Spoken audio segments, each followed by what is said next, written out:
Welcome. Hello, my name's James, one of the facilitators at Rose in the Ocean, and I want to welcome you to the webinar, which has a look at a lot of content that was discussed at the most recent Castlemaine pop-up safe space. Thank you for those that are joining us and watching this. We'll be talking about a little bit of a process. I'm really going to try and encourage those that were either a part of the session and or those that within the community can continue to add value to this webinar, in particular the survey, which I'll be sharing shortly. So again, welcome and thank you for joining us. So I'm going to share a couple of slides as we go through the presentation, and please feel free to pause and stop the presentation as you need, particularly when there's a lot of content that we're going through, because I won't be reading everything, but certainly everything will be shared there. So optionally for you just to get a taste of what might have been discussed, and optionally for you also to be involved in adding to that conversation. So in terms of, we'll quickly show you what we went through.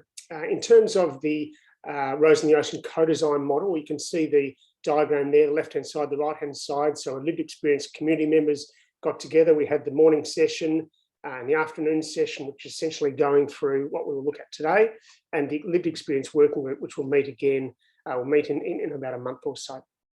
So from the conversation today, this is the webinar. There'll be an online survey, which I'll talk about right at the end of this, which essentially will be open till the 22nd of Feb. And that's an option for you, as I said, to continue to add to the conversation and ideas, feelings and emotions that you'll see us go through. The working group conversation or workshop will happen, as I said, within a month or so, around mid-March. So let's have a little kind of look at what is the definition of a safe space, and then we'll go into what we covered. So they're dropping style support for people experiencing significant distress or suicidal crisis, and provides this idea of a warm and welcome environment, hopefully to reduce that distress for people. It's an innovative new service model that was developed in recognition of the fact that acute clinical services such as EDs are not the best fit for people in emotional pain and distress, and therefore don't address the broad range of situational or social stresses that lead to suicide crisis.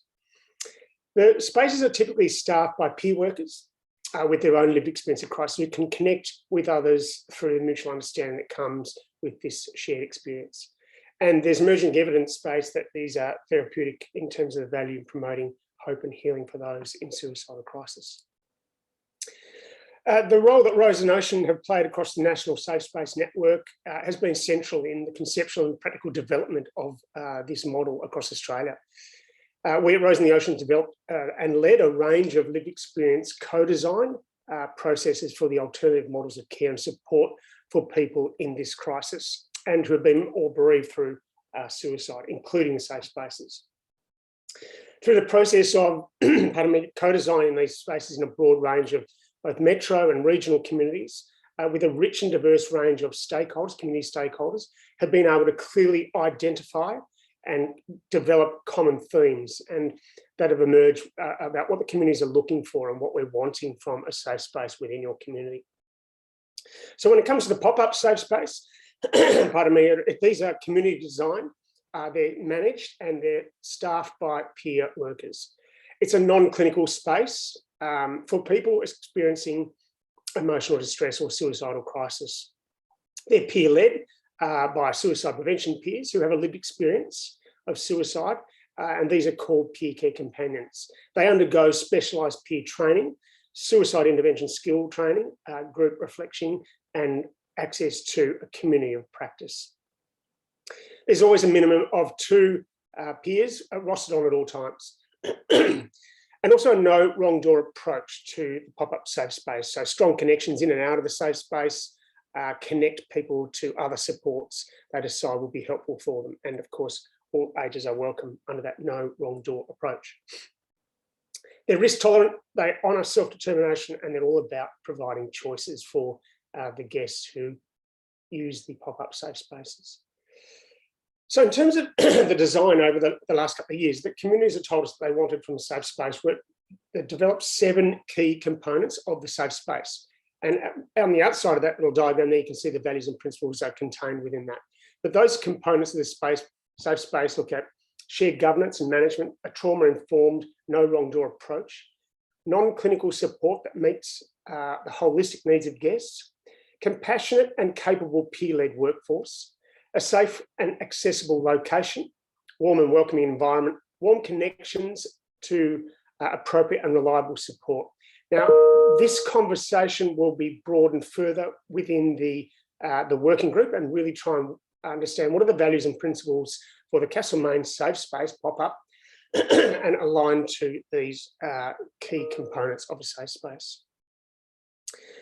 So in terms of the other day, the morning, the afternoon session, we went through emotions and feelings. And what we're going to do is walk you through what those look like. And in particular, it looked working through a variety of touch points as it came to those who either had accessed ED as an individual or as maybe as a carer, and reasons why individuals may not have accessed ED, and we'll share some of those examples as well. So from the lived experience group, there's some of the findings, and I'll talk about the feelings and we'll talk about some of the quotes. And as I said, if you want to stop the presentation, please do and read through all of the quotes. Here's your opportunity too. If there's an area where you feel that you can add to this, please do through the survey as well. So feelings from the finding of the ED, the first part, so again, might be someone who's accessed or cared for someone as they're finding the emergency department. A feeling of disempowering, feeling unclear, disappointing, desperation, hopelessness, being overwhelmed, being scared and frustrated. As to why they were feeling this way, a lot of frustration, we know someone needs help, but where can I go to get it? Where can we get help that is not stigmatizing? Where can we get help now? There is a big gap. I wouldn't go myself. So having that feeling of not wanting to go myself is really hard to take someone else.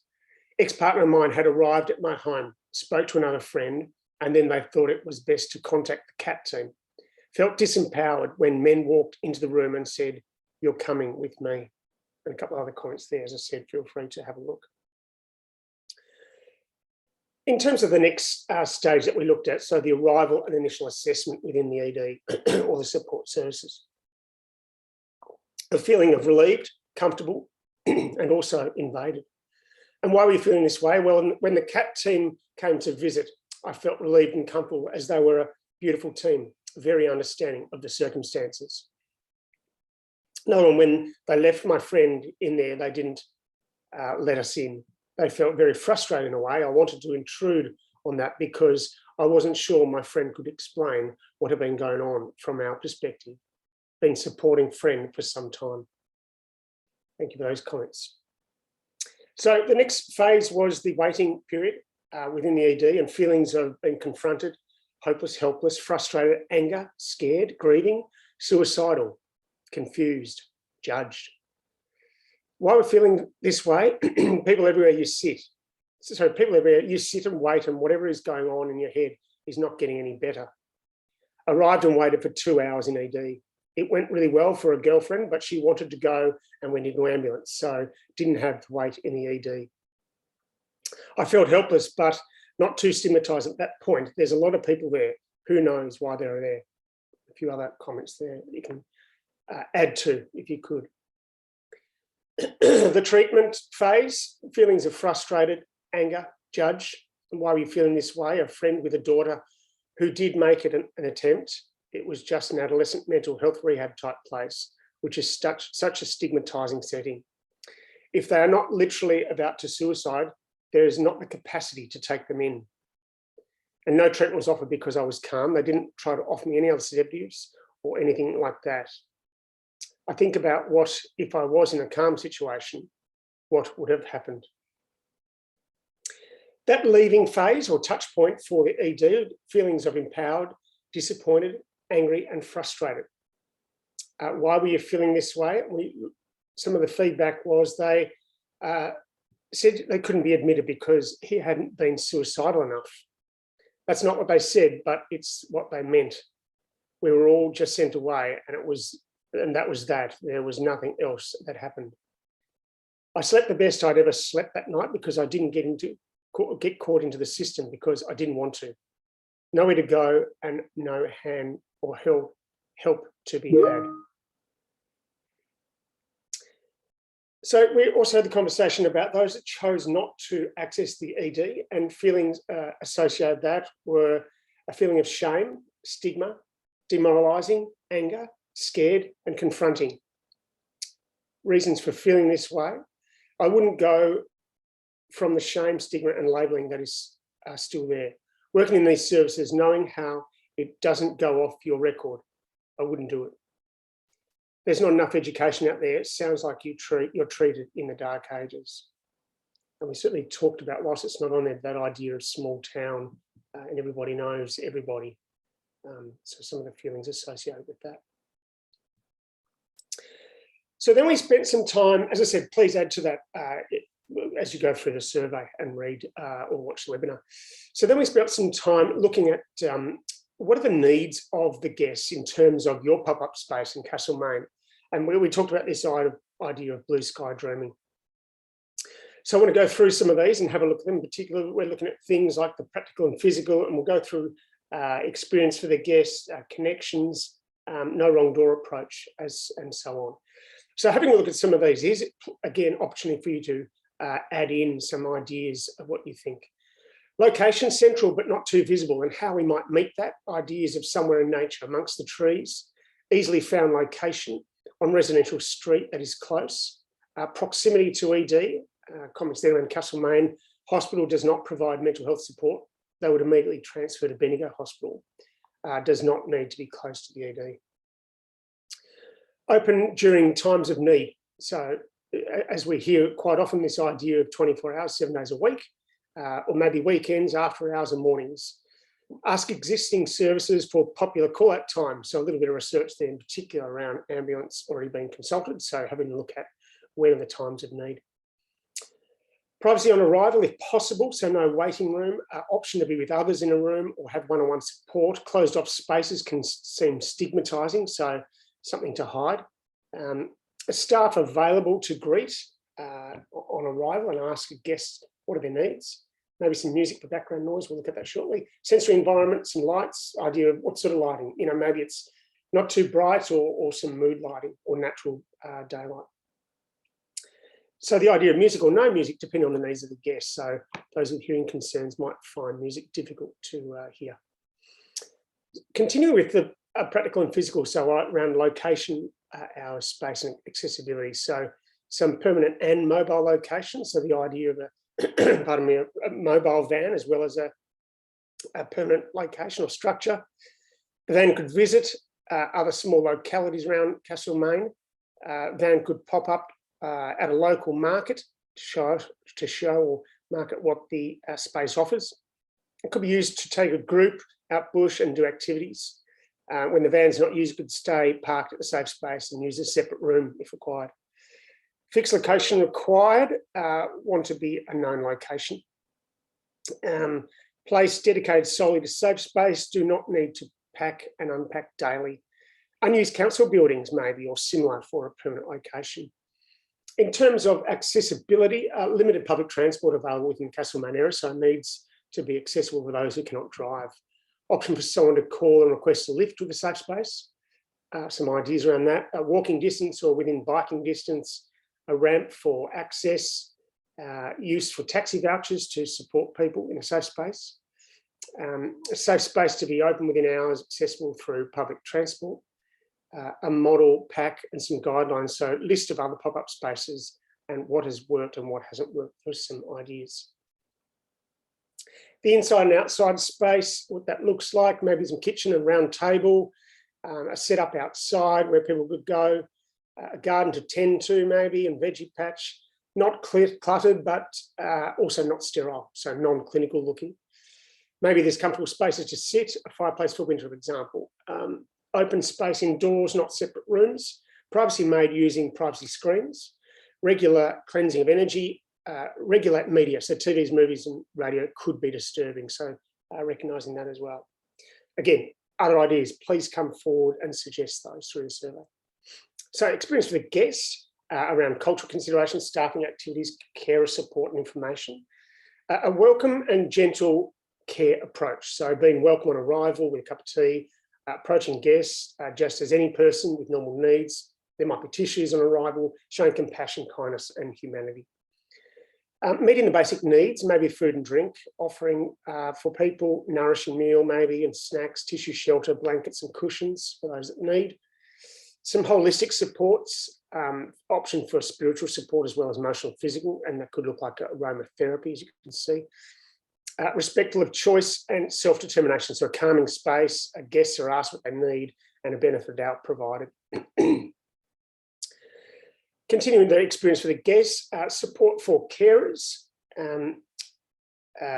giving time for carers and support people, asking carers what they need. A safe space can be beneficial, just having a place where a loved one can go and carers know that they're safe. Carers group available, potentially not immediately, but later on.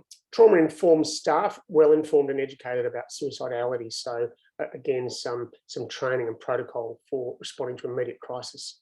Safe language, potentially assist training, for example. Ensuring guests feel safe in a non-threatening environment. Space is not overcrowded. Review patterns of times when service is most used and provide information of quiet times for people who need it. Additional areas to use other than just indoor space, and idea of the outdoor in the van if available. In terms of staffing, that they can connect with guests, that there is enough available so someone can go around and ask how you're doing, you don't want a cup of tea or whatever's there. Rostered shifts, regular check-ins and debriefs, in brackets there, community practice, scope for volunteers as well as trained staff, and the idea of some paid peers or staff as well. When it comes to some activities, musical instruments, some art and craft, some examples there, puzzles, board games, cards, some arcade games, recognising volume, maybe woodworking, and even a shed. The connection sort of ideas came through around ongoing connection, so the opportunity for a text or a follow-up call. Need to ensure that this is realistic, might need to implement later once safe space is set up. Connections for carers and guests, so linking carers up to long-term services, pass on contact details for crisis support and hotlines that might be available. Connections are sensitive to constraints and boundaries of guests. You can see there. Knowledge of other organisations, so having a list of what else is available, what other connections might be provided, and making sure that that is current and contemporary and up to date, that list, and access to. Community events, having a notice board with other community events going on, and relationship with other community groups, an example there is SACO SUDS. The idea around identifying the needs for no wrong door approach, so accessible to everyone, advertise a place where people can come and have a yarn, does not need to be crisis specific, community space to hold you in conversation, accessible for maybe violent or aggressive guests who are presenting, while still considering the need and safety of other guests at the safe space. So potential for the peers to have maybe cigarettes available and offer for a walk outside and actually guests to de-escalate the situation. Again, a bit of support and policy and procedures wherever possible, honouring self-care needs of staff when assisting guests who are aggressive and agitated. Under that no wrong door, also teenagers and kids who might be lingering and going to the service, the pop-up space instead of school.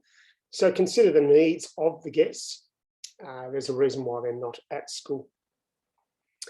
Consideration of smokers and guests who self-medicate with drugs and alcohol, a dedicated smoking area, a drug and alcohol-free policy, but allowances can be made depending on situation.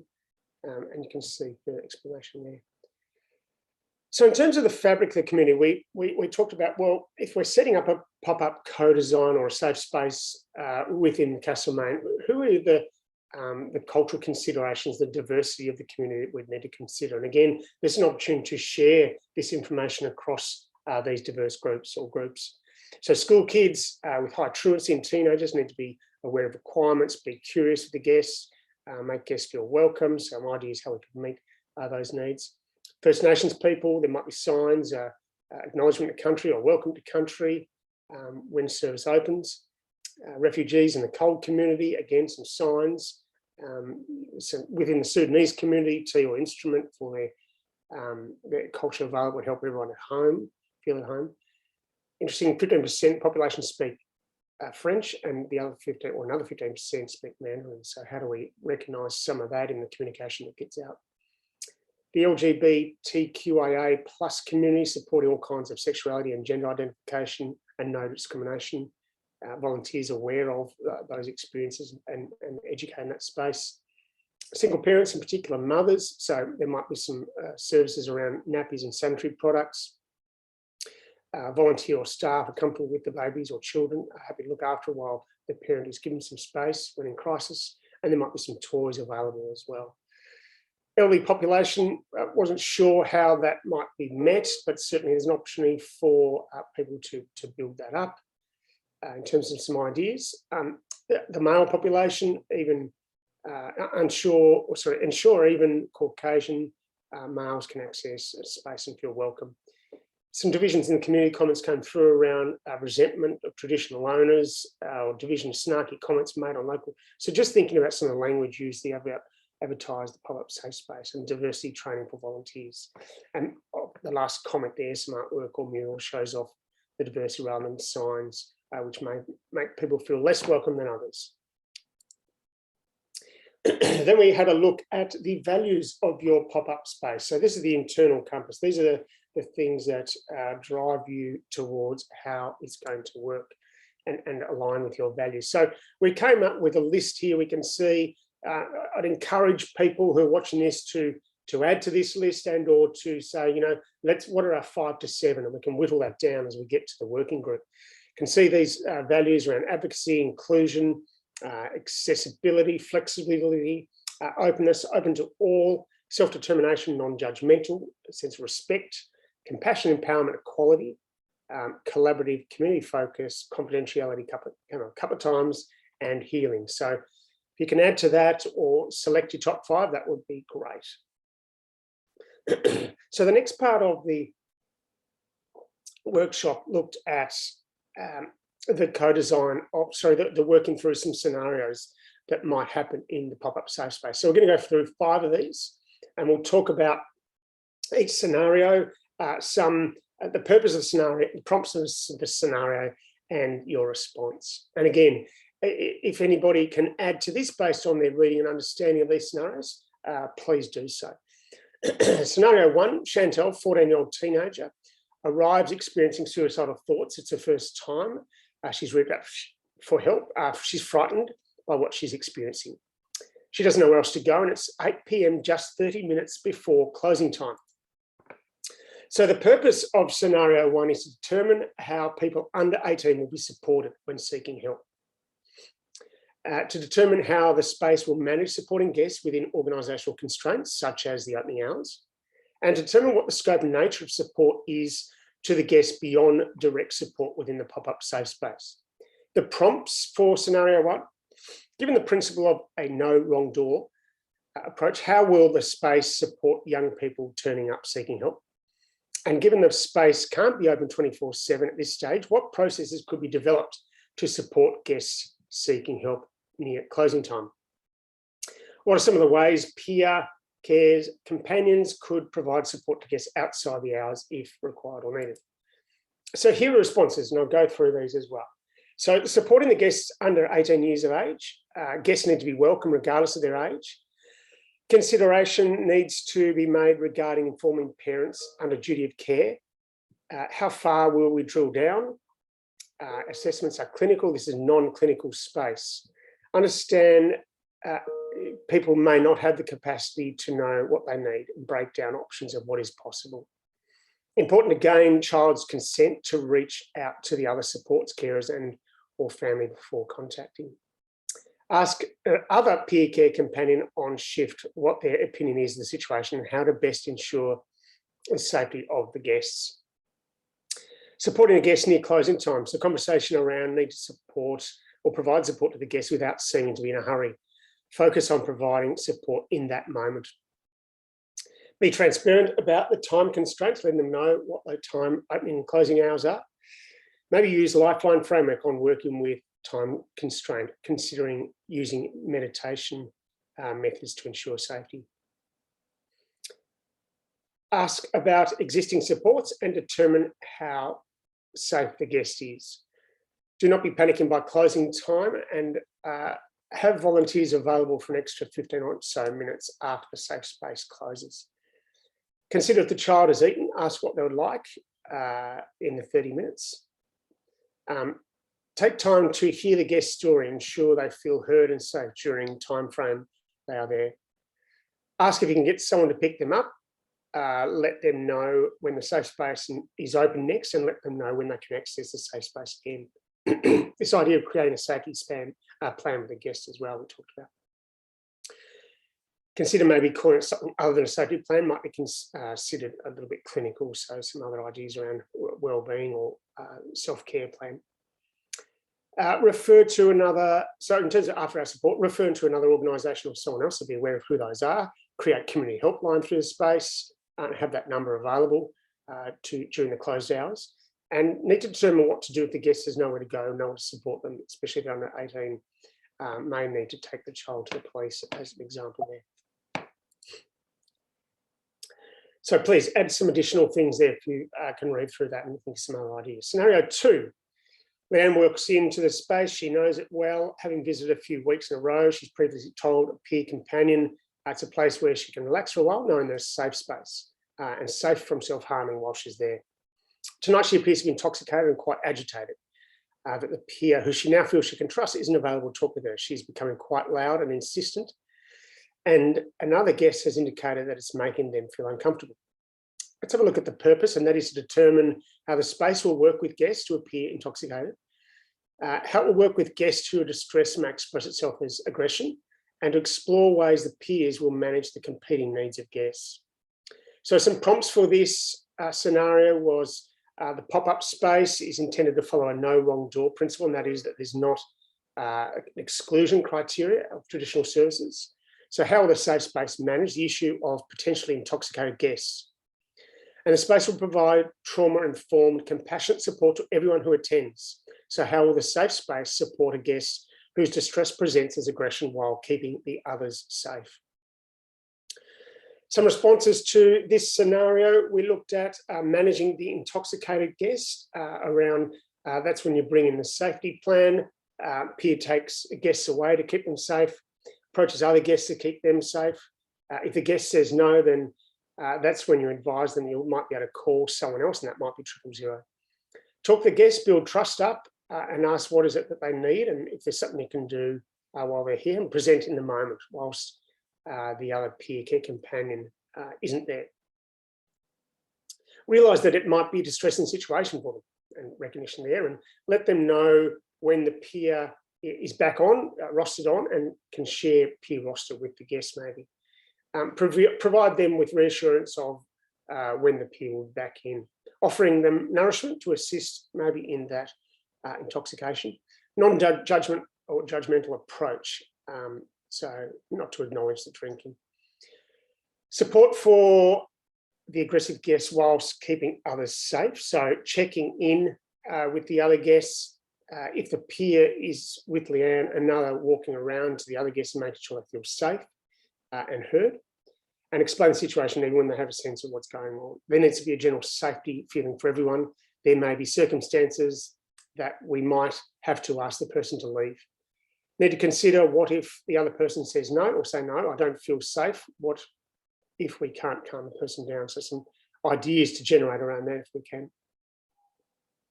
Having a separate entry and exit point to the pop-up safe space, and putting yourself first. Need to look after yourself and your safety first.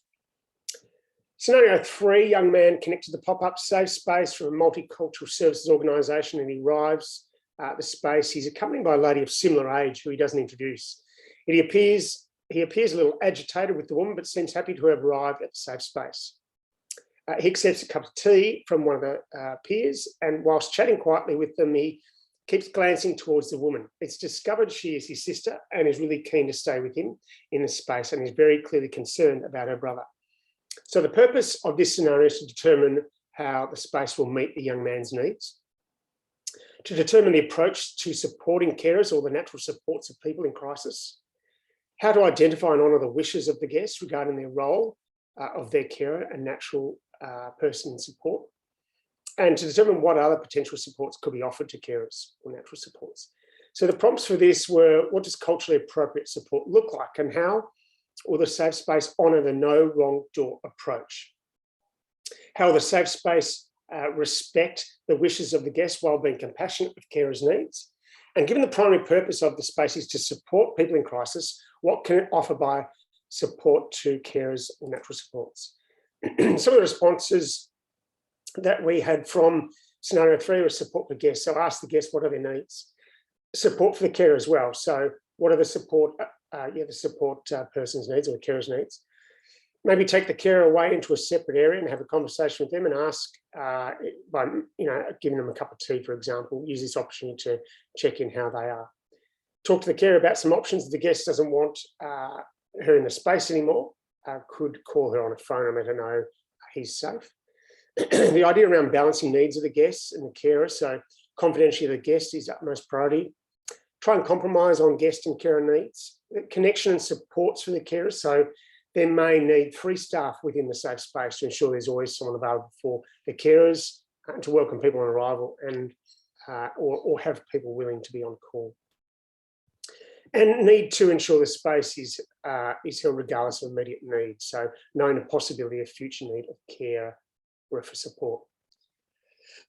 So scenario 4, David turns up to the space for the first time, agitated and distracted. He heard about it from a community services worker who supports people with complex and enduring mental illness. And he tells the peer that his neighbour is trying to control his thoughts through a chip he's planted in his television. David says he can't handle the torment of this anymore and feels that killing himself is the only way to get relief from it. Let's have a look at the purpose of scenario 4, and that is to determine how the space approaches support of guests who have been identified as having serious mental illness.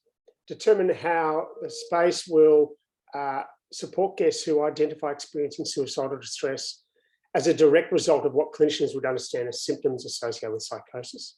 And determine what clinical support looks like in the context of supporting guests with a diagnosis of serious mental illness.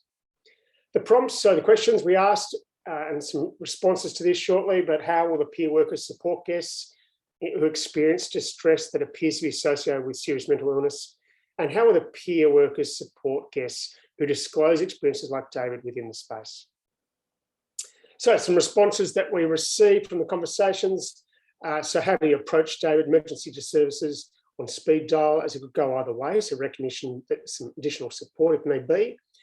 He could be open to a general chat, or he could not be in the slightest. So be prepared to listen to what you have to say. Try and talk to him, checking in with his immediate needs. There might be some amenities, food, water, tea, for example, sitting him down, making sure he's comfortable, general inquiry, what's going on, reassurance there's no judgment with him, just curious about his feelings. You can read there. That's what he believes is his truth in the moment. So again, no judgment, and recognise that that's what he's believing. Bring him out of the agitated state if possible. So give him the option of a separate space to sit down, relax in. If possible, guiding him to a spot where he might feel more comfortable, a safety plan even just for the rest of the night. Approaching guests with serious complex mental illness, so some conversation around asking again if they've felt like this before, what has happened, what has helped. Hearing someone and calming their agitation is really important at offering that support. Being open-minded and not arguing with them or challenging them. Using volunteer buddy to potentially have the backup services that could involve and contribute in a healthy way. A quiet area with no stimulation might come into play here. And the suicidal distress worries me personally. What might happen if they do feel like that and we are closing? So some conversation still needs to be built up there around what and how we will respond to that scenario. Final one, thank you for staying with us. Scenario 5. So we talked about Amanda, 20-year-old with past history of attempts, who turns up at the pop-up station, safe space, extremely distressed. She says that her life is not worth living and she's tried everything to stop feeling this way. She feels that the peer worker, that she'd been with dozens of different medications, tried therapy for childhood trauma, done everything the psychologist told her, and nothing ever works. She's run out of options. When the worker asks if she has plans to kill herself, she says that she has the means and is just waiting for her mum and dad to leave her alone.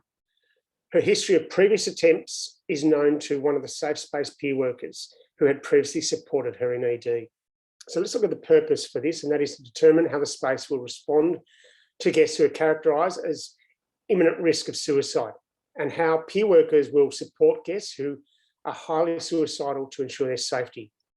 Finally, to determine what peer workers will need in order to support guests who are highly suicidal in an effective way. Questions we asked around: how will the space support guests who are at imminent risk? How will peer workers ensure the safety of guests at high risk in a way that aligns with the peer work values and principles and the locally identified safe space values and principles that will be set up? What are some of the ways that peer workers can be supported to provide safe and effective support to guests at high risk of suicide? So some of the responses for scenario 5. So support for high risk guests. So ask the guests what therapy they've used in the past, is there any other alternative supports we could offer? On a guest story and assure this space is different, align differences of where they are. We can provide her with what the needs are. Acknowledge her journey, check in with someone else that the guest might need to be in contact with, ensure the guest feels safe enough to share their story. Provide a follow-up to the guest. Use network of all volunteers available to provide that support. Around balancing self-determination and safety, so determine how imminent risk of suicide, how imminent the risk of suicide is, and may not be at high risk just from saying that they want suicide. Have the peer care companion who isn't reactive or panicked by a scenario like this need to take seriously, but where possible, not panic. Relate to the situation and use the peer's lived experience to connect with the guest. Need to ensure the space is staffed sufficiently so full focus can be provided to high-risk guests. Do not share attention between them and others. So support for peers, some ideas that came up around consideration of what training is required for the peers. Some examples there: debriefing after each shift and regular community of practice after sharing of knowledge and skills. And have the ability to tag team, so peers available to check in on each other and have the opportunity to have a refresh. So thank you for those, the responses to those scenarios. Please, as I said, go through each one of those, and if you can continue to add to that list of ideas, please do so through the survey. Let's have a look at some of the non-negotiables. We talked about some ideas of what were things that were your non-negotiables. And again, please add to this. So what came up initially were not pretending that we were psychologists or psychiatrists, so non-clinical approach. A non-negotiable of do not take the pop-up safe space home with you for the peers. So that idea of some of the challenges that happen throughout the day. Self-care there. No doubting not doubting our capabilities, non-judgmental, having empathy, having different people think differently, or knowledge of having different people think differently, no wrong door approach, safety for guests and staff, and support from the working group are the non-negotiables that have been raised already. So there might be more of those that you can work through. So that is the end of our presentation. Thank you for joining us. As I said, this will be sent out today, as will the survey. So an opportunity for you to please get engaged in the survey as much as you can, and also sharing this survey and this webinar out to as broader lived experience of suicide within the Castlemaine area that you think can add value. So thank you for your time, best of luck, and look forward to watching the next steps. Well done, thank you.